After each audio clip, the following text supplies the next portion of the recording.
बिरहा पेशवा। ए मास्टर एक को लाइन लगा के बजा के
अच्छा भिलना का बिरहा सुने आप लोग, लेकिन हमारे तरफ से का पेशवा भैया। अरे काशी तीन लोक से प्यारी,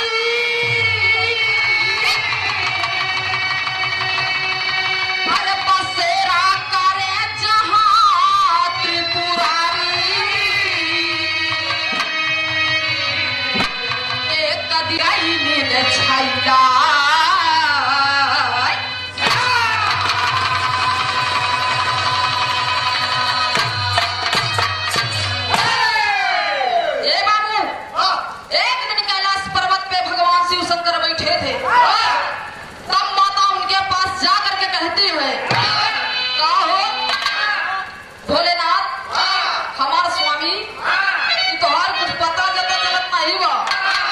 भगवान कहीं का है का दिक्कत बा, कहीं देखा हम ऐसे ना रह देखा तही मृत लोक में इतना भारी मेला लागबा, प्रयागराज में इतना रोज नहात हैं, प्रसाद चढ़ावत हैं, खात हैं, चाट चाउमीनो मस्कत है। ए बाबू कहीं ना महू देखम मेला, भगवान के मेहरगुल के जात तो बहुत मेला देखने को मन करता बा। वही गुस्से में कहती है माँ पार्वती कैसे, अरे कहने लगी गिरिजा भोला से हटकर, अरे देखई चलब मृत लोकवा के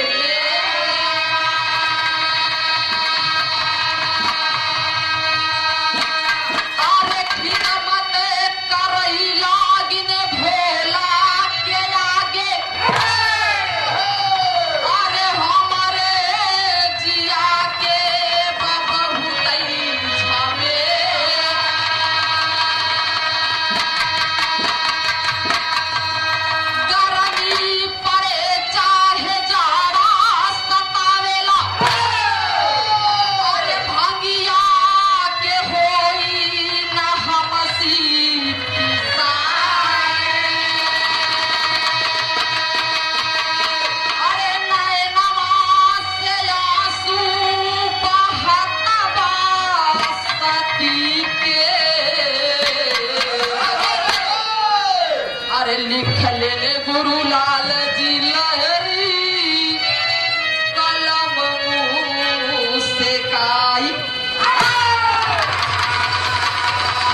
लेकिन आज अगर हम कहत ही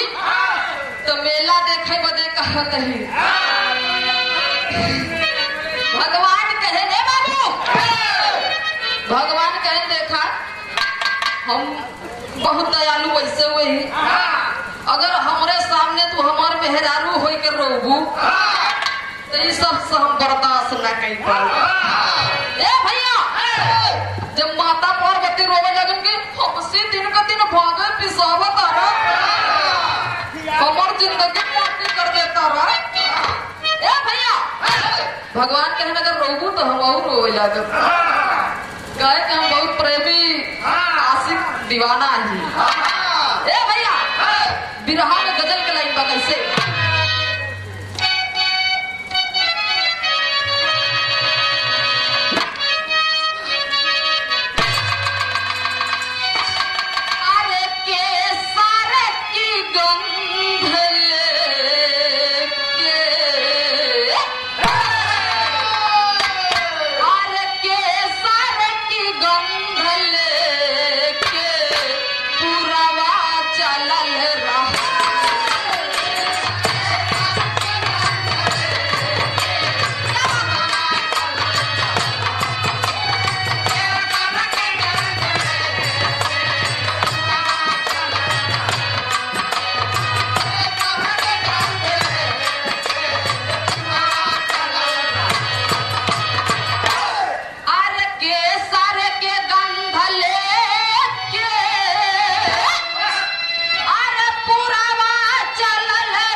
ए बाबू, ये तो गजल के लाइन रही, लेकिन बिरहा में कैसे कहना बा।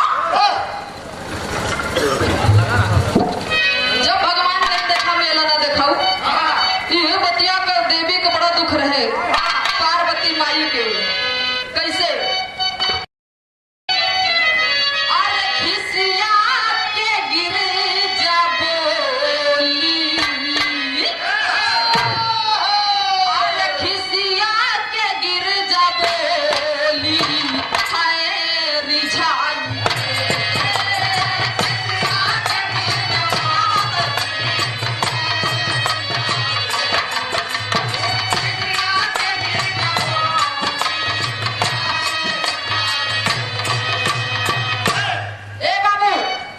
माता पार्वती एकदम गुस्सा आ गए, कहीं देखी मेला दिखाई पड़ में यहाँ देखा था कि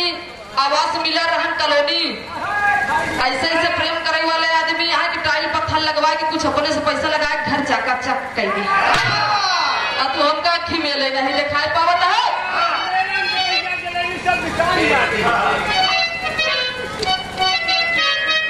ए बाबू, विजय इलेक्ट्रॉनिक एवं एचडी वीडियोग्राफी आप सामने भैया जी प्रोफेसर हैं बलवंत कुमार गहर की पावन सरजमी से, आप भैया की तरफ से 21 रुपया के पुरस्कार ऐसे भैया काम चलत रहे आपके। नमस्ते प्रणाम बा।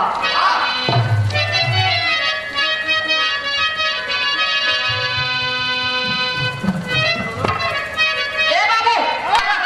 तो भगवान का कहे मास्टर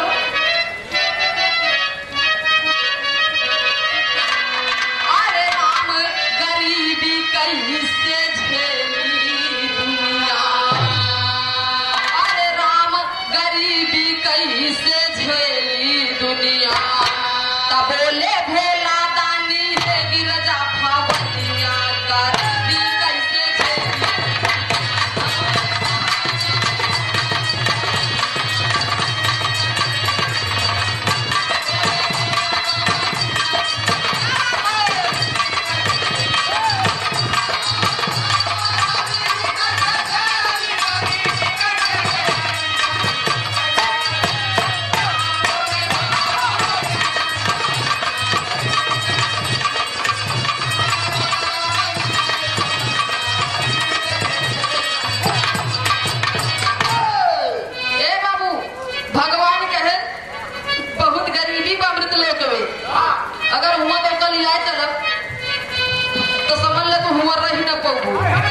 यहाँ इतना प्रेम से रखे तो कहा तुम नैहरे चली जाओ, नैहरे चली जाओ।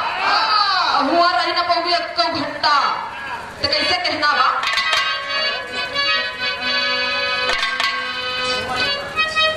क्या बात है?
चुनरी पहने यहाँ देवी भवानी बनी है। अगर ऐसे चल गू तो मृतलोक को मनाई बहुत चालाक है। ए बाबू, भगवान कहे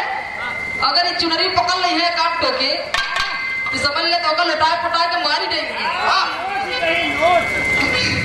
ए बाबू, यही पर भगवान कहे ना अपन भेष बदल नहीं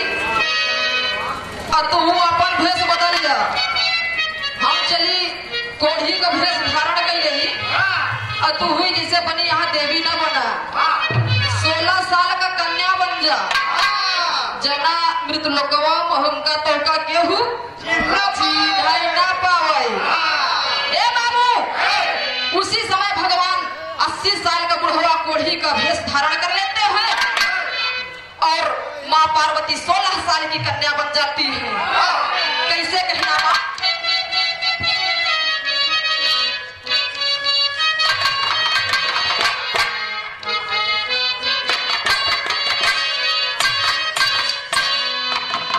ए बाबू,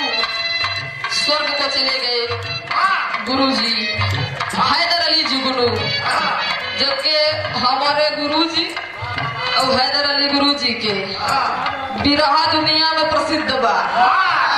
लालजी लहरी और हैदर अली इनके 2 जने के बिरहा जहाँ रहे चाहे पानी में बरसत रहे, बैठ के सुने जना कि इंडिया पाकिस्तान का मैच होत बा। ए बाबू, कैसे कहना बा?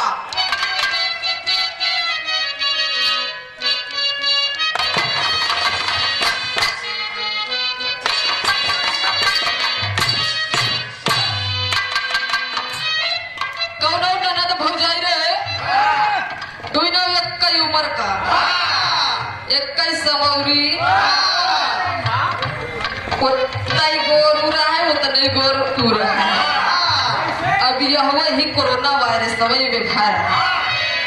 कैसे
आप लोग कैसे?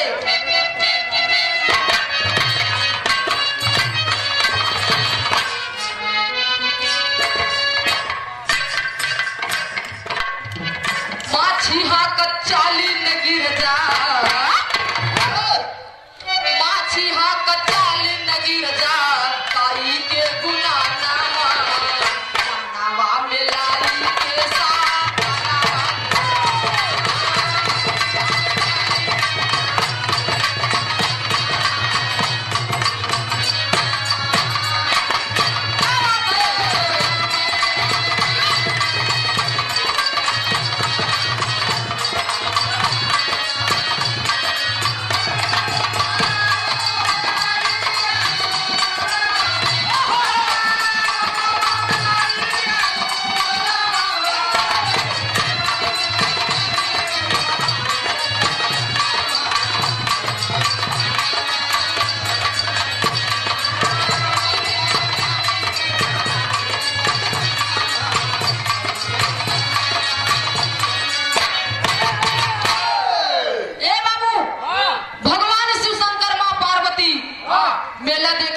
चल रहे।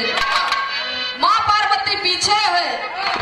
भगवान शिव शंकर आगे आगे, एकदम ऐसे कोड़ हो गई बस शरीरी में। एक ही माछी लागत बा, की माछी लागत बा। माई पार्वती एक नीवी कटेरी से ऐसे हौकत की उनके पीछे पीछे चली आवत रही। ए बाबू मेलावा में जब पहुंचे तो मेला में बहुत प्रकार का मनई रहा।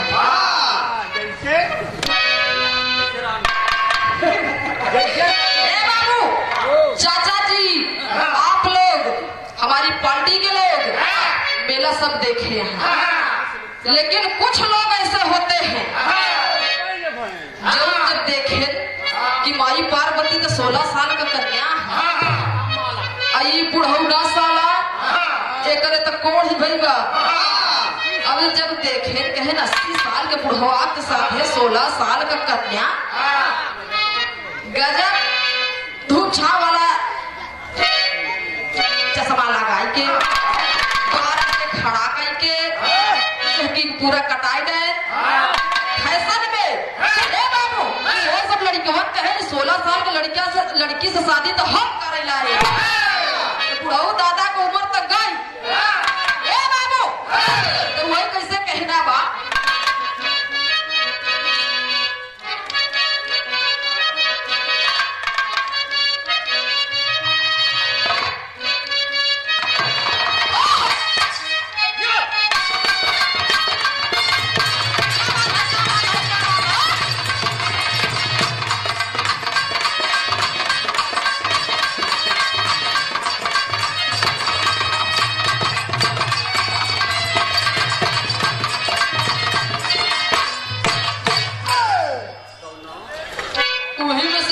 बोला कैसे? माई पार्वती जब पीछे लखी तो कहे कस अब इनका के बतावे भगवान सब अपने अंदर समझत है कि ला देख लमृत लोग का मेला बहुत परेशान रहे, रोवायु लाग रहू, ला मेला का मजा ले आखो। ए बाबू कैसे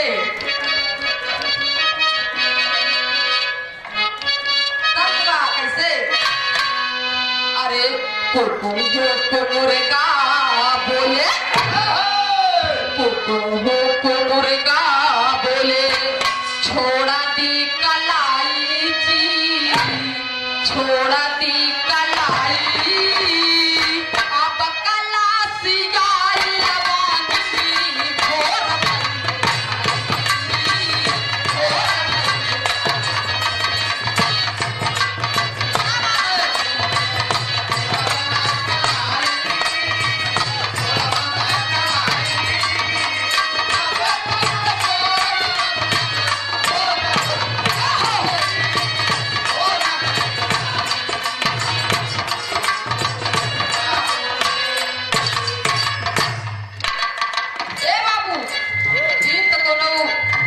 दुल्हा की बात रही, लेकिन आप लोग बिरहा में गौर करिएगा। कैसे माई पार्वती से लड़कियों ने कहे, कैसे कहे, कोहिया के साथ छोड़ा, कोहिया के साथ छोड़ा, बना मोर लुगाई, बना मोर लुगाई, बन के तू लहराया पाकड़ी,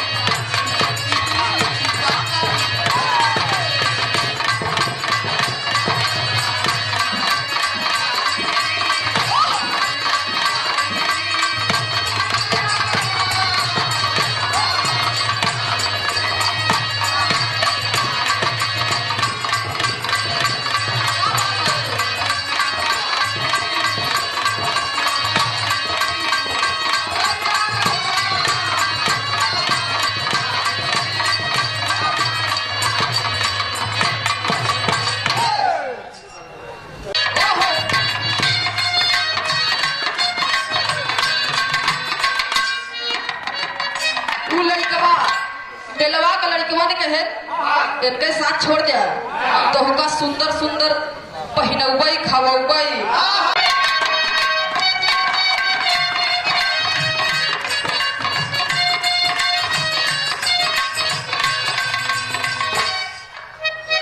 सुंदर सुंदर देवई तो होके सूरा माटी कूली,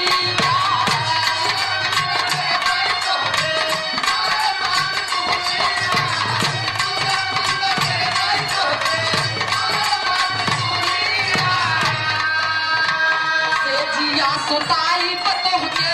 फूलन के से जरिया,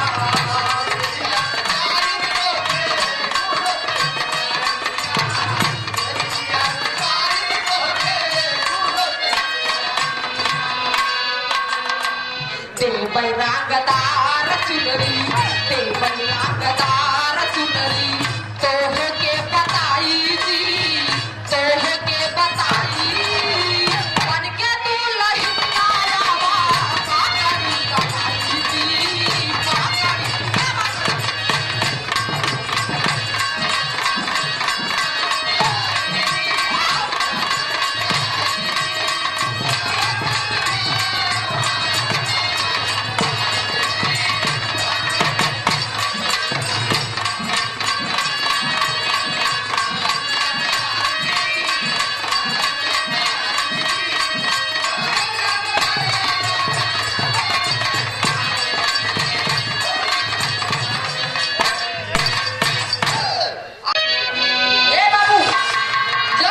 शिव शंकर माँ पार्वती ये मेला का जब सारा फायदा उठाए, भगवान के देखा मेला देख लाखो, जब माई पार्वती मेलवा देखत रही तब उनके नैहरे में कुछ सखी सहेली हरे आई। जब सखी सहेली आई और जब देखी रे बाप रे दीदी अटीन हमारे पार्वती दीदी नहीं है, ये दीदी तो ठीक बा लेकिन ये हमारे जीजा जौन आदमी है जब से बराते में आए तब भूत बैताल लेके आए और दीदिया का मेला दिखावे आए तो देखा इनका शकल देखा कोढ़ी का रूप धई के आए। ए बाबू कहीं बड़ा कलाकार मन से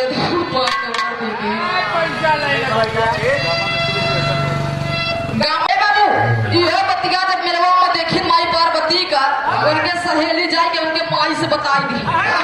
कहीं नहीं माई हम मेला गए तो हुआ दीदी के देखे, दीदी तो ठीक ठाक, जीजा 80 साल का बुढ़ावे घोल सर के गल के चुगत है। ए बाबू जब महतारी उनकर सुनील मैना मतारी कहीं रे बाप रे बिट्टी हमरे बड़ा दुख में बा, फूट गए ओकर करम, माई तमाई हो गई अखी माई खातिर बजाओ मास्टर। अरे सोनाली खबरिया जब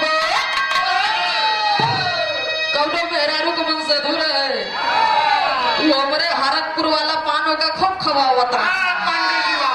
ए बाबू वो बाढ़ में मेहरनुआ एकदम मस्त रहे। जब वो परदेश चला गया कमाई तो मेहरनुआ बहुत याद करे। कैसे मास्टर?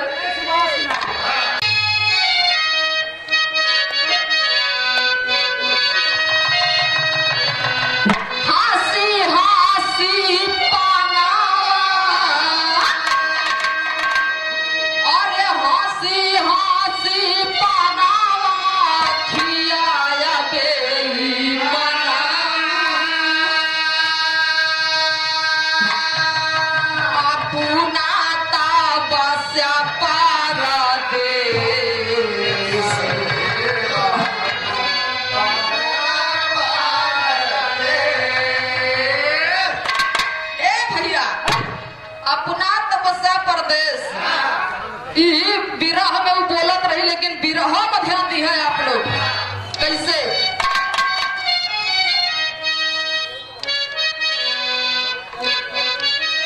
अरे सोनाली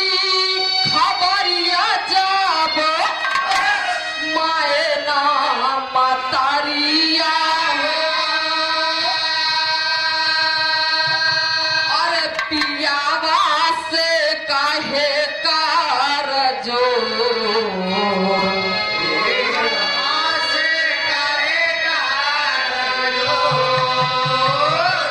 खादा के करे जाबीचे, अरे हमारे लवरिया पिटिया के हलिया दिया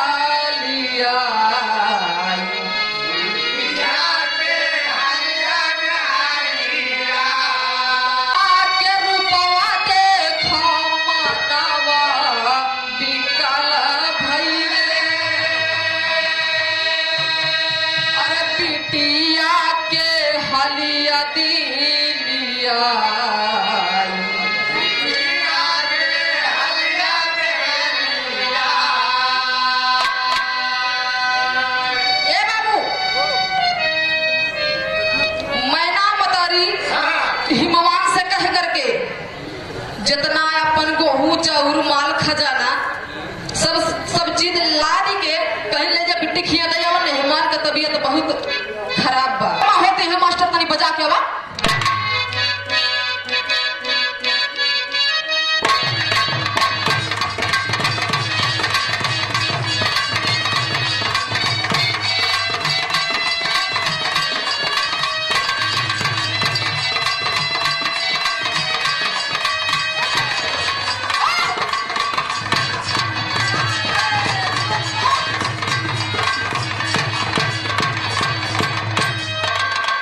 लेकिन माई वाली सुना, अरे अमृत के धार के हूँ कितना पियाई माई बिना,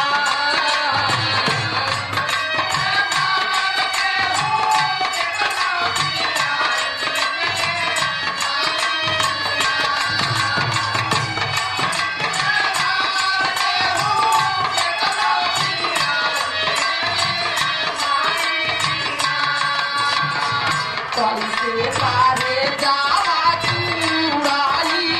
भाई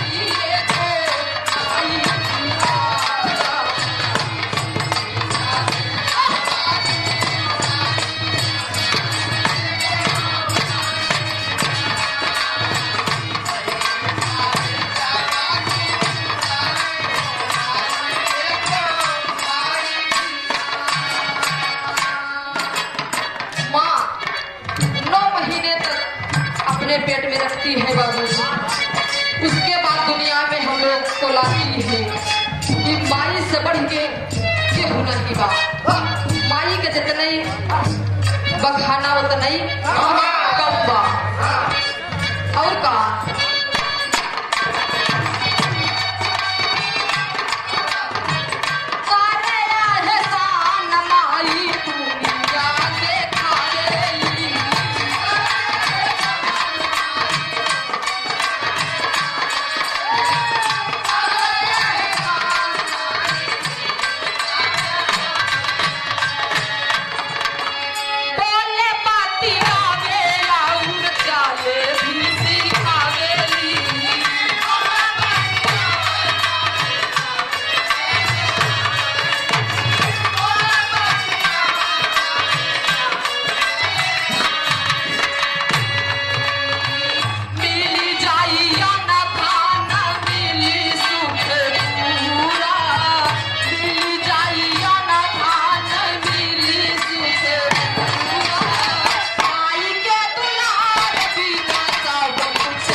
बाबू हिमवान सब लाद फानी के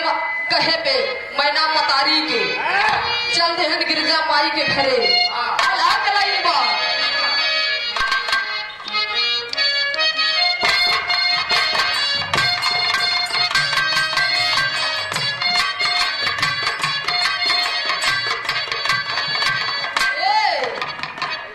माई के मरना वो दिन पीतिया के अखरे भैया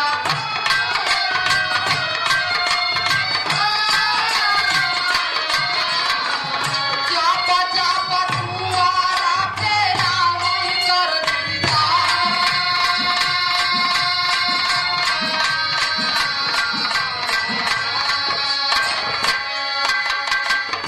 बाइजनी के मरना भैया के अखरे बाबू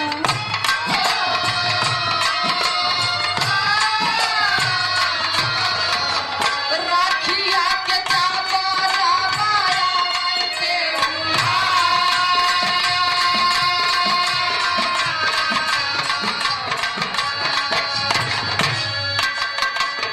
बाबू के मरना वो दिन बेटावा के अखरे भैया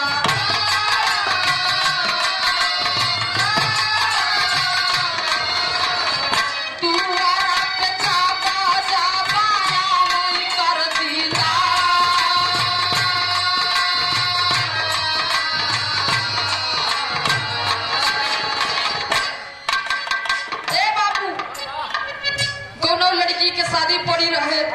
और माई गुजर गई रहे विदाई के टाइम में वो पिटिया का करेजा माई के बदे इतना तड़पे भैया इतना तड़पी इतना रोई अपने माई के याद करके और अच्छा बंधन का त्योहार होए और भैया हरे के केहू के बहन गुजर गए होए और सबके बहिन रक्षा बंधन के दिन आवे और जेकर बहिन ना रहे और ना आवे वो भाई के दिल से पूछिए बहुत कष्ट होता है और बाबू हरे के कमाई पे भैया रे बहुत मौज कर रथिन बढ़िया कान ऐठ दी है गाड़ी का चल यहाँ चौराहे पे ए बाबू लेकिन जौने दिन बाबू हरे गुजर गए और जौन बेटवा नाही कमाते हैं अपने बाबू के पैसा बयास करते हैं भैया उनका पूछा कर्जदार दुआरे आई गए का हो तोरे बाबू इतना पैसा लेके गुजर गए कब देवे यार तनी नीचे आवाज में हमका ऊंची आवाज पसंद नहीं बा बाबू मर गए पैसा वो मर गया बाबू को दे रहे हैं साले हमका दे रहे हैं का ए भैया पैसा ने दे यहाँ गुंडाई ऊपर से करी बिरहा में आवाज चाले ही ममान लइके हाथिया या घोड़वा या भैया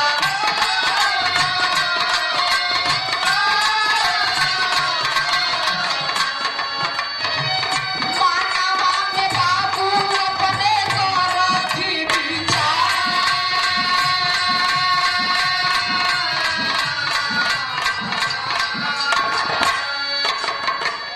जे का दुनिया का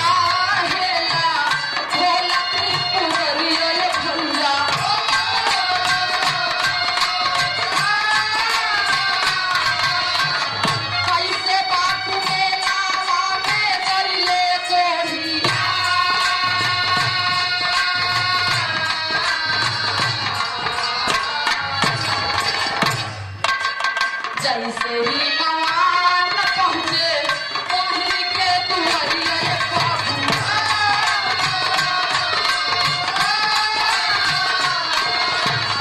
सोनावा के पानी गईले पूरा पीला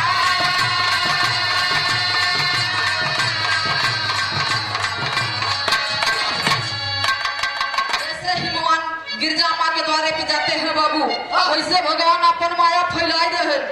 हुआ कोनो चीज के कमी नहीं वो तो बस भगवान वैसे दिखावत रहे ए बाबू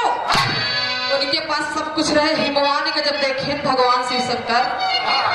अपने सार का ले जाए के बाबूजी काशी में स्थापित कर देते हैं और सारनाथ में, अरे बाबू भगवान खुद कैलाश पर्वत पे चले जाते हैं।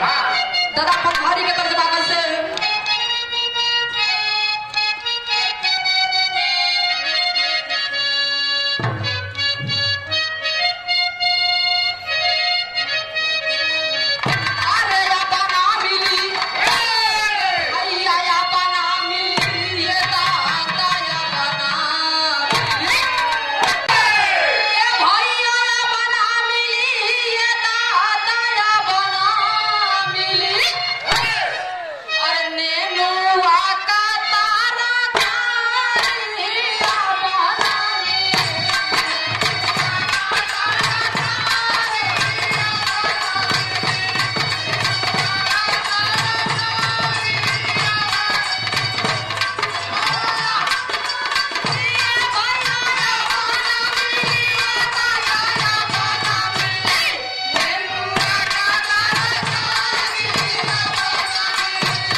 देसी घी सोहारी न मिली,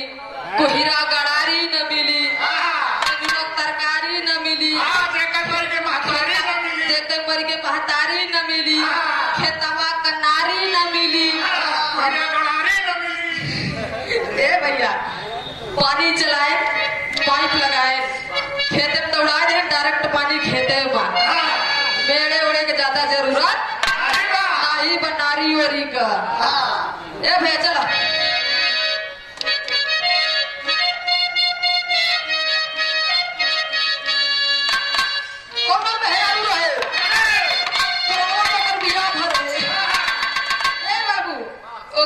सदुआ बड़ा गांजा भांग पियत रहे। दुआ मेरे अपने मन सदुआ समझावती बा कैसे?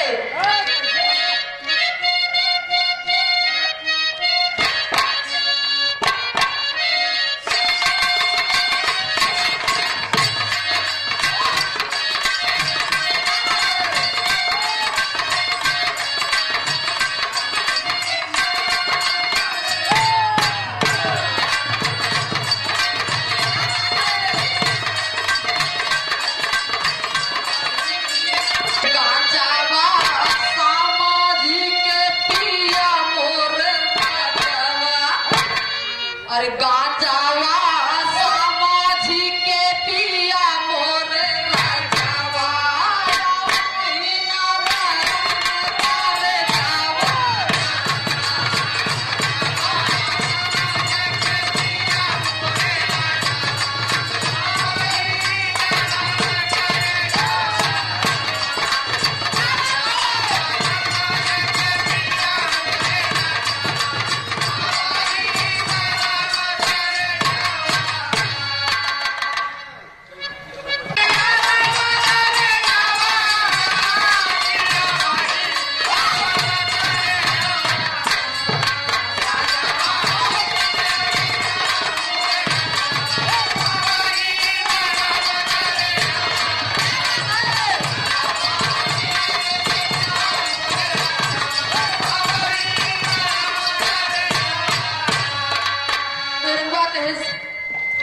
सैया इतना गांजा भांग न पिया करा, नहीं तोहरे टीबी हो जाई। ए बाबू ओकर मन से दुआ का मजाक सुझा न पढ़ रहा काहे कहूं टीबी होई जौन देवलिया में ठोकी जाता जौन मेजिया पर रखी जात मेरे रुआ कहा या देखा धरे के आगे बीम को जावा का भैंस के आगे अब कैसे का परिचय बा बिरहा में भगवान सारनाथ को स्थापित कर देते हैं और खुद कैलाश पर्वत पे चले जाते हैं। कैसे बासी गए सारनाथ काशी में, बासी गए सारनाथ काशी में, सीता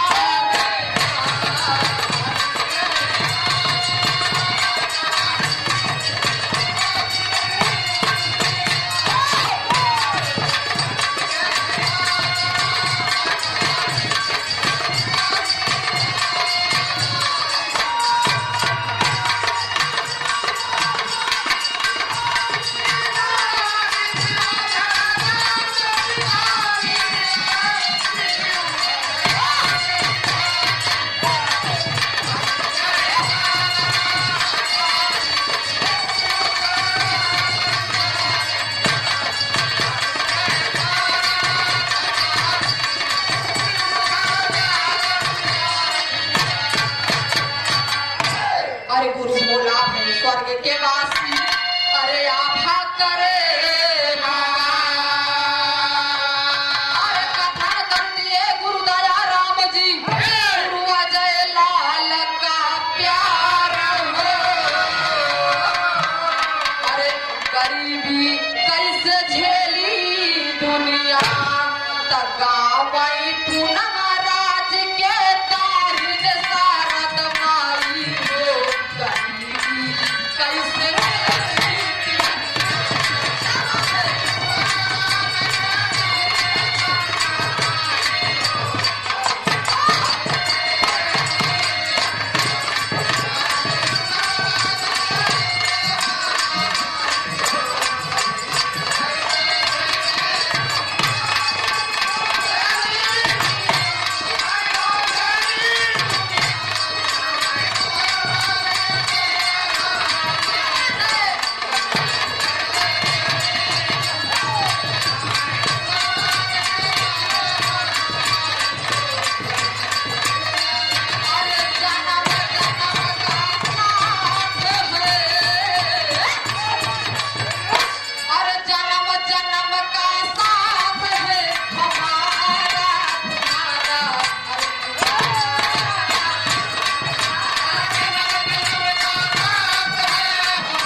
दुनिया दुनिया के मालिक भगवान भोलेनाथ जी कैलाश पर बैठे हैं।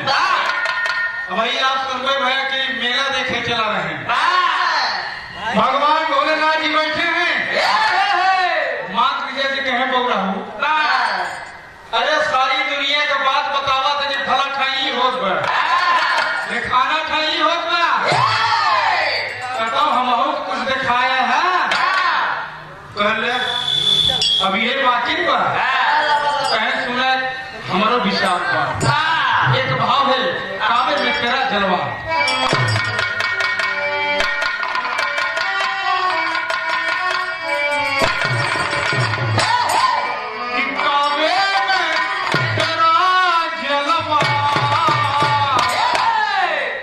काशी में नजारा है। ये हमारे गुरु जी बिरहा सम्राट स्वर्गीय गुरु हैदर जी गावत रहे। लेकिन एक बात और कहें कैसे कि मजहब दोनों एक है, मजहब दोनों एक है, बस बदला करी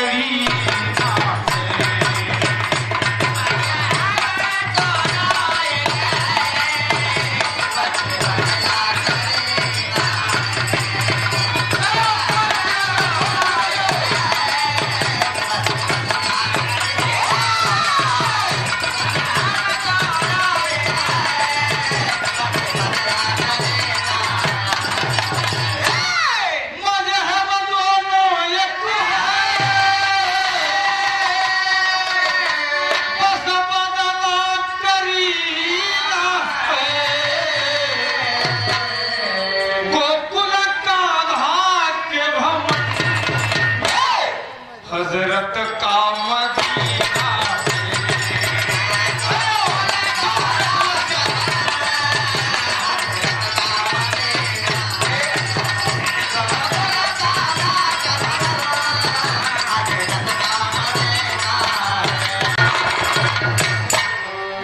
गिरजा तब कहन लगी, गिरजा मैया बोली बड़ी मधुर कहानी।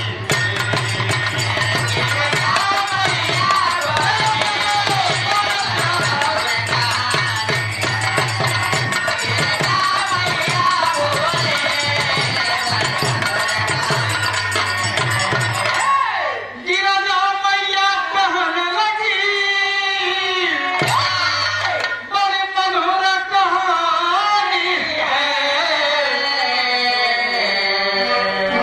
हमके घुमात्या सजना यही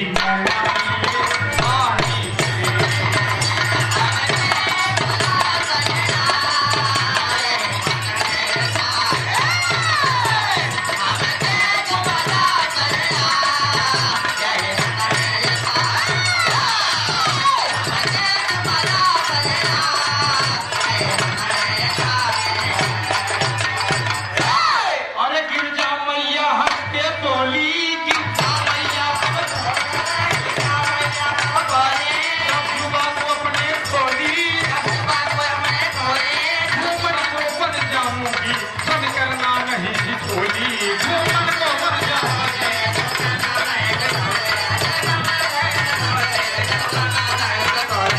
तू अंदर हंस के बोले, तर्जुमा को अपना खोले, क्या इच्छा आज तुम्हारी बोलो प्राण पिजारी। गिरजा मैया कहे प्रभु आप दुनिया का तारीफ करते हमका तो कहते खबर नहीं भैया। गिरजा अरे फिर तो लोग तो बनाई बड़ा गड़बड़ हो थी, मम्मी का बुलाएंगे स्वामी कुछ भी हो लेकिन आप हमके दिखा रहे हैं। कहे चलो ठीक हुआ। माई गिरजा के बाद भोले बाबा मान गए बाबू जी आओ चल दिए एक कंठ मास्टर कोनो तो नहीं। अब वही तो मन छोड़ के कब चली गई है नहीं बताई। कोनो तो नहीं खाती खुद बोले कि चल देश से हमारे में घास छोड़े। धीरे धीरे देखे तो बड़ा बढ़िया करना हुआ रहा। तो भाई काहे बच्चों के लिए चली एक गन्ना तोड़ के जैसे दरवाजे में पहुंचे देखी बड़ा चुलबुल देवर रहा वो देवर कहा था भौजी भौजी ए भौजी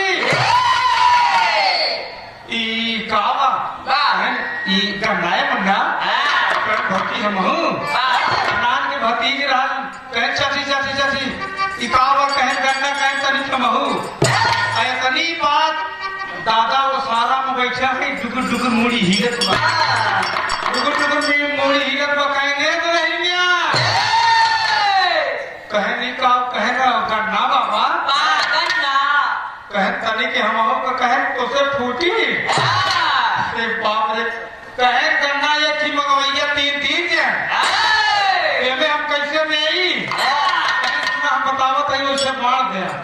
दादा का बतावत है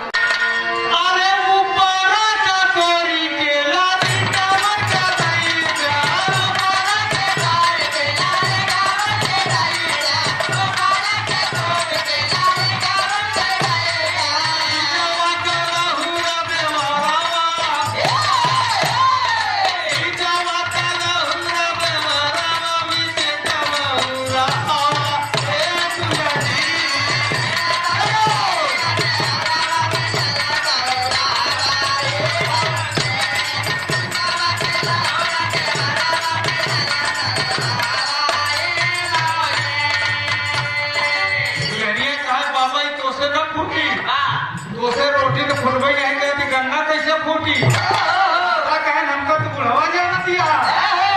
दादा हमारे रूम में आएंगे बाबूजी दादा क्या कहा थी अरे नवना वो हटावा पुराना सा झंडावा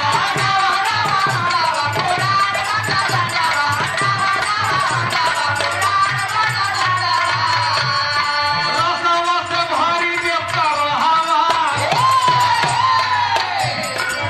हमका बुढ़वा जाना था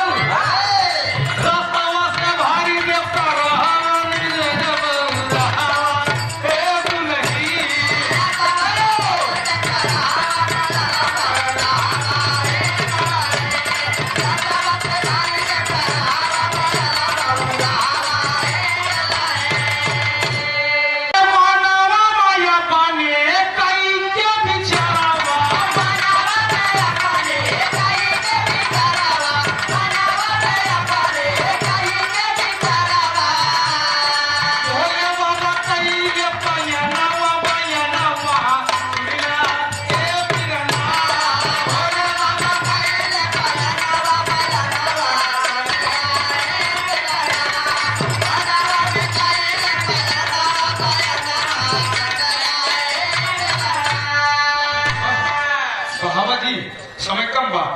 दुनिया के मालिक विचार करके बाबूजी माई गिरजा का साथ ले लिए कहे चलो तो कमेंट लोग को घुमाई थे दोनों लोग शराबत है भाई बताएं कि रूप बदल है बाबूजी आज दुनिया के मालिक एक भिखारी का रूप बना लिए माता जी भिखारन बन गए जोगी की तरह चले आ रहे हैं बाबूजी शराबत है दोनों प्राण जब पार्टी वाले हर गया से नाना तो रही अब नजर में नजर मिले तो हाथ कर गई बात होते अजय भैया मंच पे बैठो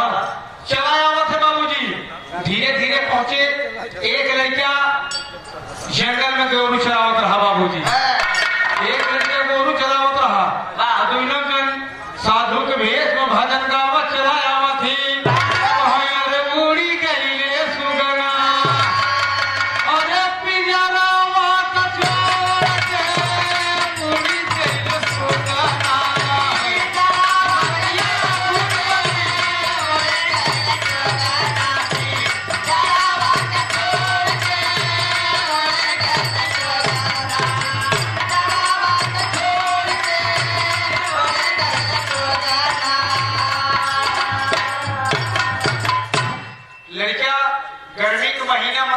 गोरू ढीक के बैठा बा तब ले दोनों प्राणी भजन गावत चलाए इतने लड़का पहुंचा कहा बाबा सीताराम बाबा कहे सीताराम कहकस कहे बाबा ये गोरू चलावत है कहे और सब कुशल बा जब इतनी बात सुने तो लड़के रोवे लगा फूट फूट के फिर आप लड़के रोवे लगा कहने रे पेटवा काहे रोवा था लड़के कहे बाबा हम का बताए बाबा हम बड़ा मुसीबत को मारा है बाबा। अरे क्या बात है, लेकिन क्या कहा था कि बेटवा रोवा न लागे बाबा के समना घर घर नैना बरस जैसे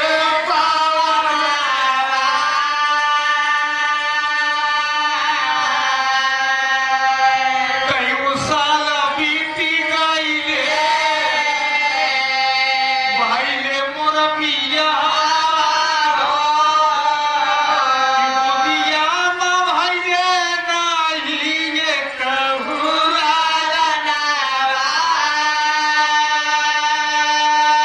आज कई साल हमारे बिया हो गए बाबा। ये बात है, ये बोली ना बोला कई साल बिया हो गए बाबा। आज तक हमरे दुल्हनिया के आचर हरिया, लेकिन अफसोस की बात यह है बाबा, वही दहेज में कि हम भैंस पाए रहे तो हमारे भैंसिया को वही पोजीशन नहीं खाए। इतने में गौरा माई कहा दिया गौरा हवा हम जुआ सो दे दे, लड़कियां परेशान बा कहें बस चुप के रहे यह भी तो देखे आई ऐसे दया का नजर फेर तो फिर कितना मिलेगा कर दू बाबा हाथ जरूरत है क्या बड़ा मखमूना बाबा हमारे बर्दाश्त के बाहर देख गया ना ही माने शंकर जी निकाले झोली में कितना बड़ा डंडा निकल तुम्हें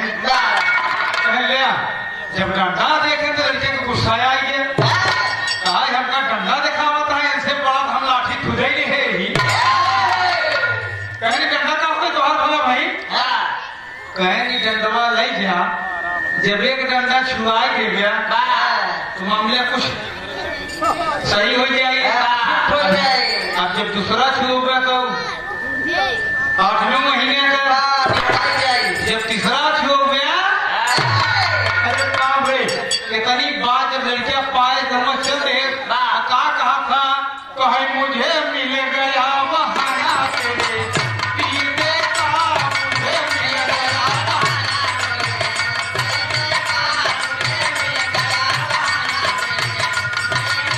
कैसे खुशी लेकर आया कैसे खुशी लेकर आया ईद का मुझे मिल गया बहाना तेरे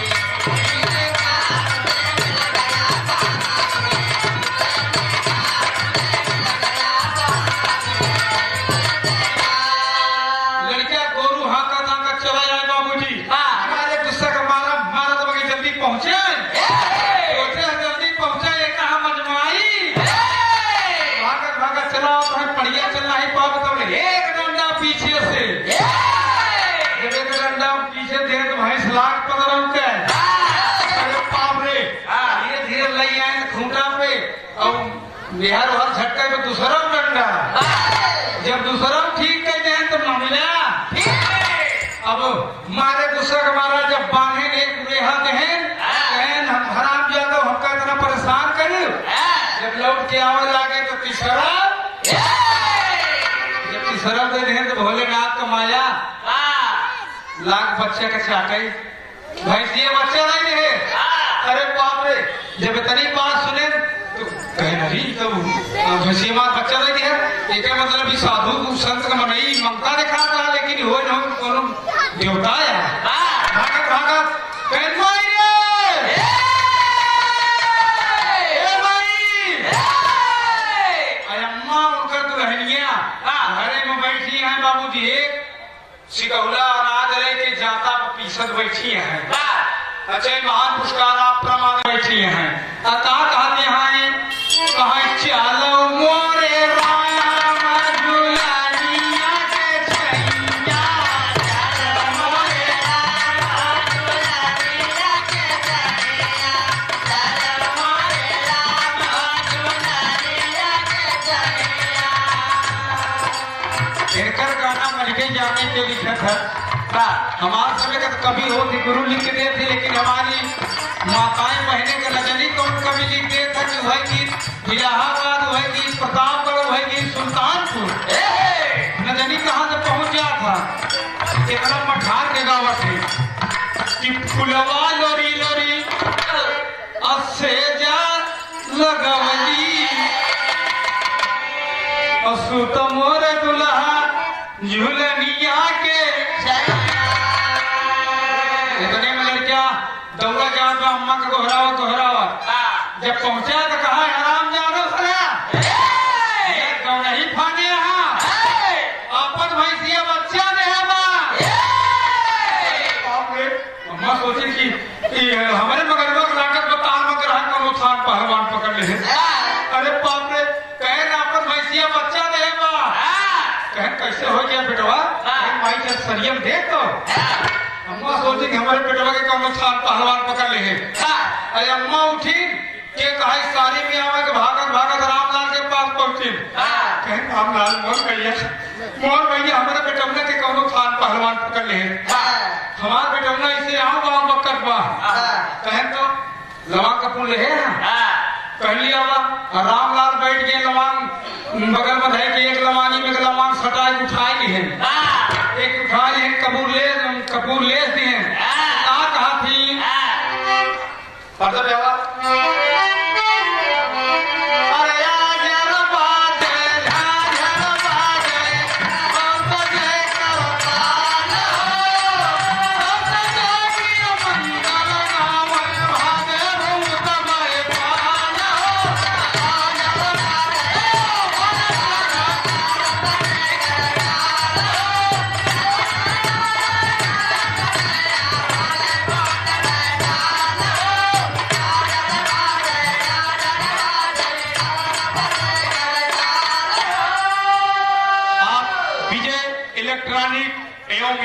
वीडियोग्राफी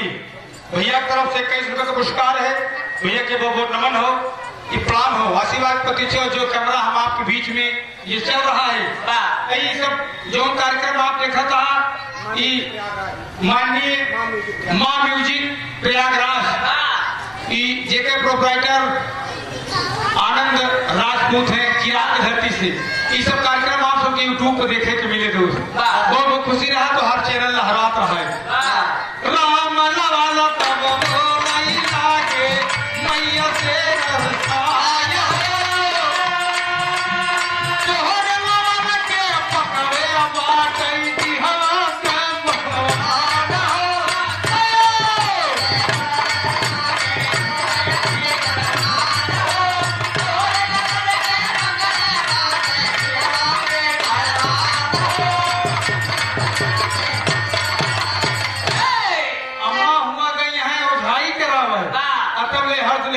अकेले मस्के चल मोरे राम झुलनिया के छैया इतने में मगर कुछ समझ में आए मारे गुस्से के मारा कहीं हराम था बार दोहरावत है कि भाई बच्चा देगा माई के नहीं पता तो हम नहीं पता। अरे गुस्से के मारा लड़किया पहुंच गया का करा था ये कटंडा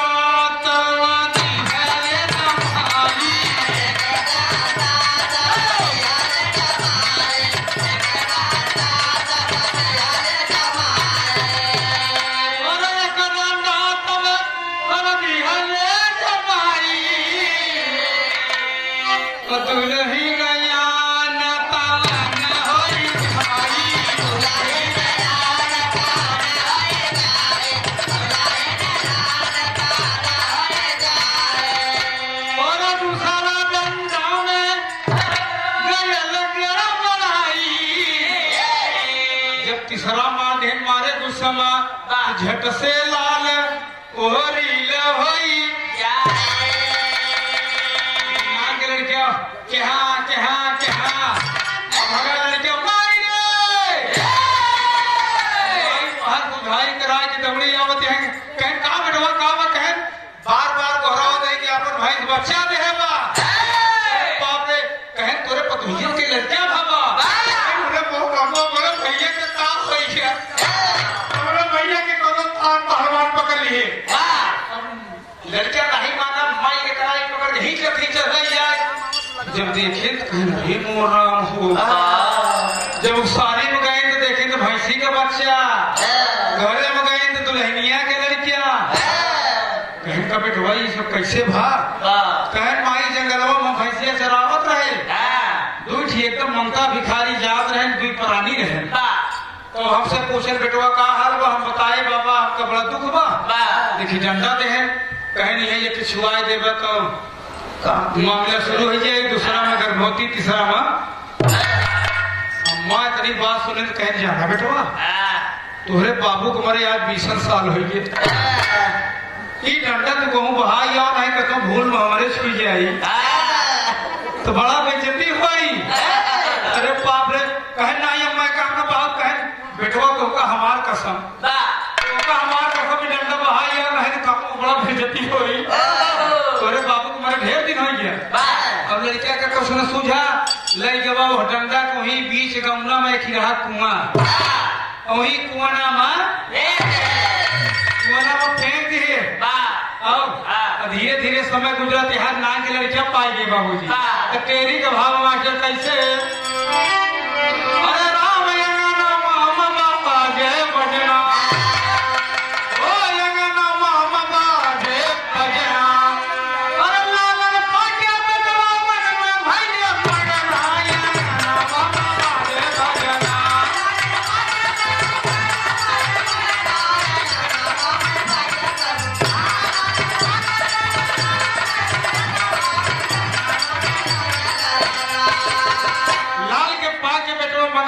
मनवा ललनवा अंगनवा में बाजे बजना, एक बेटवा के पाई के यार खुशी छाई के धीरे धीरे समय गुजरा बाबू। वो गांव को मनई जितना मिले कुआं का पानी पिए, धीरे धीरे सब कर 2-4-6 महीने के धीरे धीरे मामले का बढ़ाई ना। अरे बाबा जी बैठा है कम यार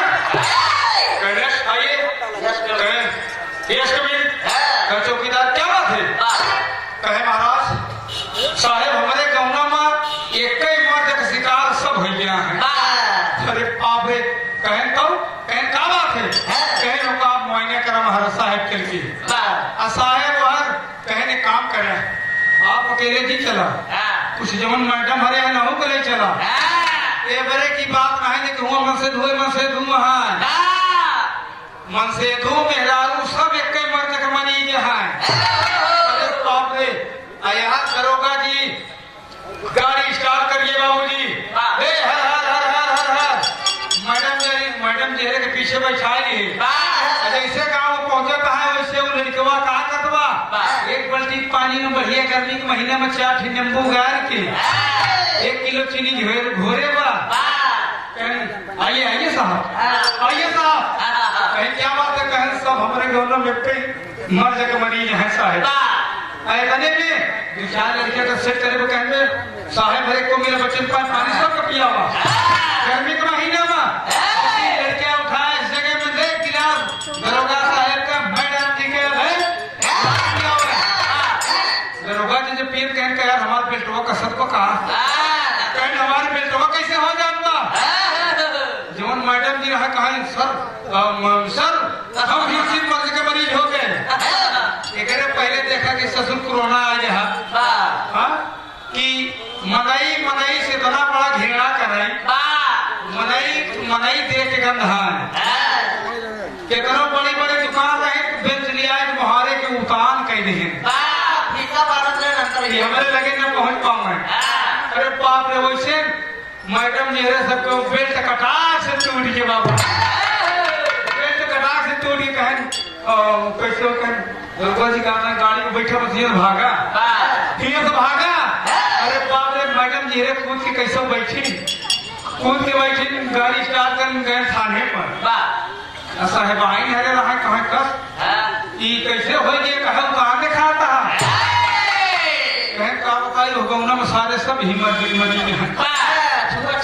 छुआछीत हो जो है मामा हो ऐसे होगी, तो कहने कैसे हो, कहे ऐसा करा भैया डॉक्टर साहब को बुलावा, डॉक्टर साहब को बुलावा एक जांच हो छुटकारा मिली नहीं कि कैसे हो। अरे बाप रे, धीरे धीरे तैयारी हो गया, चौकीदार के भेजन कहें जा डॉक्टर साहब के लिए आया हुआ, डॉक्टर साहब वहां से चल दिए बाबूजी, एक तरह जमाटा कहना बा और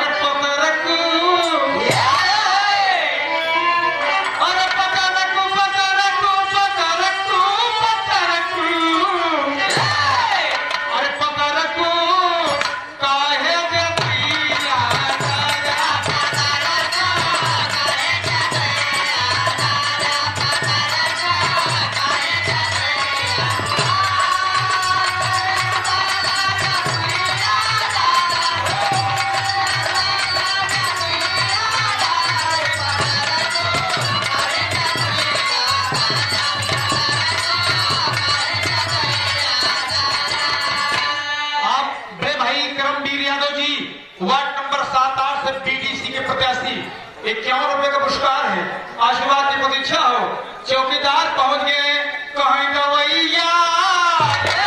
और गवैया गवैया गवैया रे गवैया गवैया चल के कहीं प्यार भैया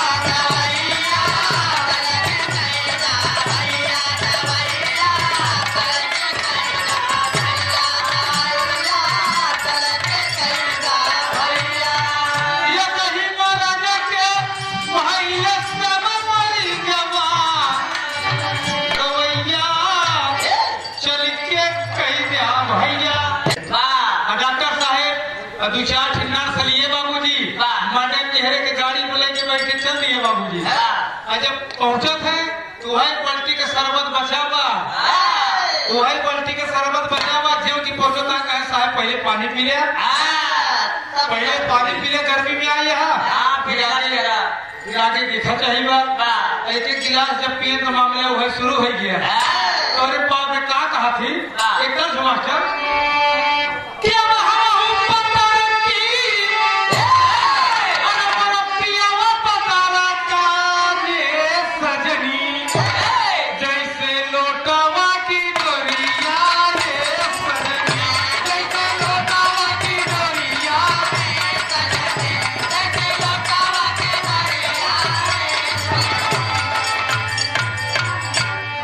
जब मैडम जी डॉक्टर साहब को वही हाल हो गया तो कहा करा थी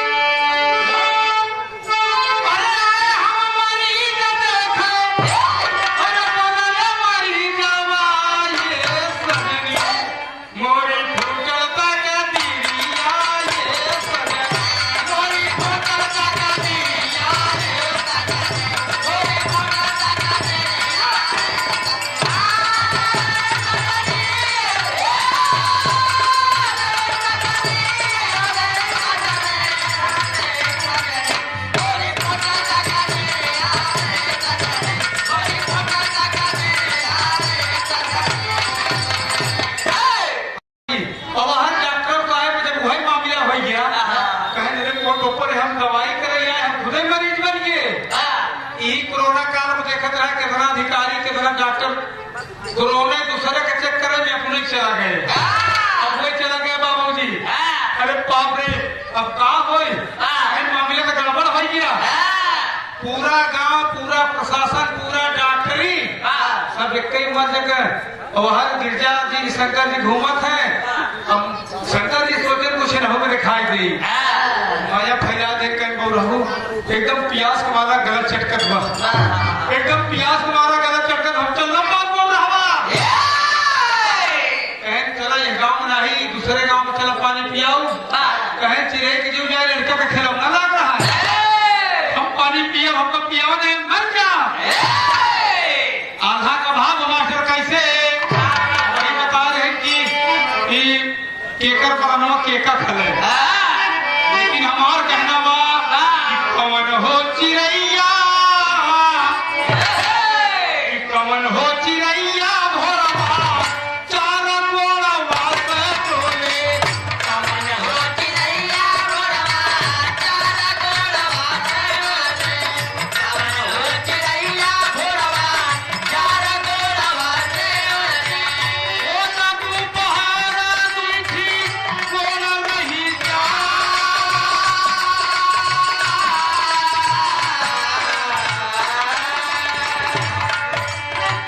सधावत गेला तीन गोड़वा से पौड़े बबुआ सधावत गेला तीन गोड़वा से पौड़े भैया सधावत गेला तीन गोड़वा से पौड़े भैया चलता है से रैया उड़ी जा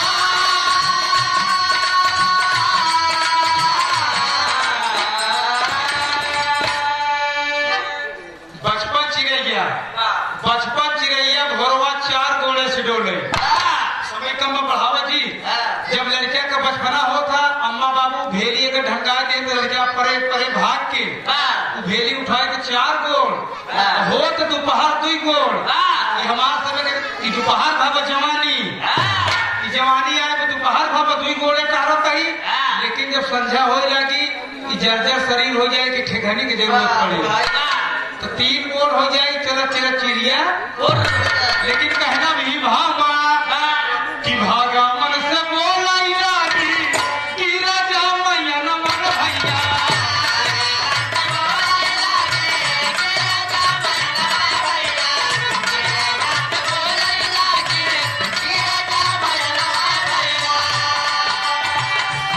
कि राजा कहते भोले लगली पिया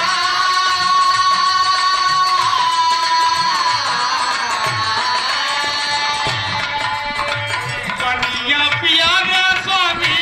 चली है बदनवा से बबुआ बनिया पिया दादा ने चले है बलना भैया बनिया पिया दादा ने चले है बलना भैया भोले बाबा माना बाबे रहे मुस्कुरा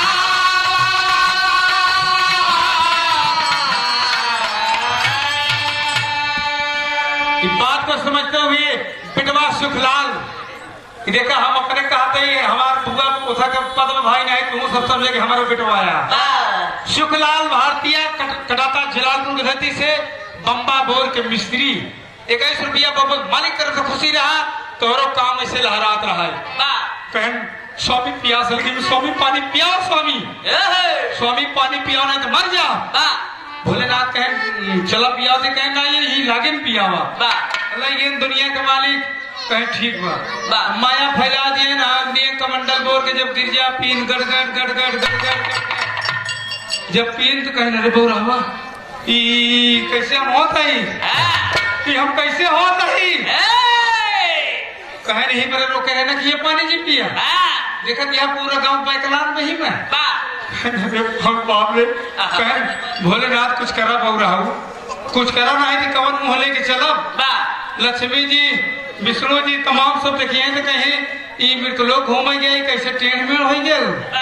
अरे बाप रे अब देखा समय कम बा सोचा था कि पूनम राज अब 2-4 मिनट आप सब बीच में काल गाना गई है तो भोलेनाथ कहे ठीक बा हम उपचार करत है दुनिया के मालिक बाबूजी माया वापस ले लिए बाबूजी माया के अपने माया के चक्कर में माया को फैला दिया बाबूजी खाई लकड़ी निकलवाई के आज गुण तराहे लेकिन एक प्रमाण बा वो लकड़ी ले जाए के नेपाल काठमांडू में रखी गई दूर ओकर नामे पर काठमांडू भोलेनाथ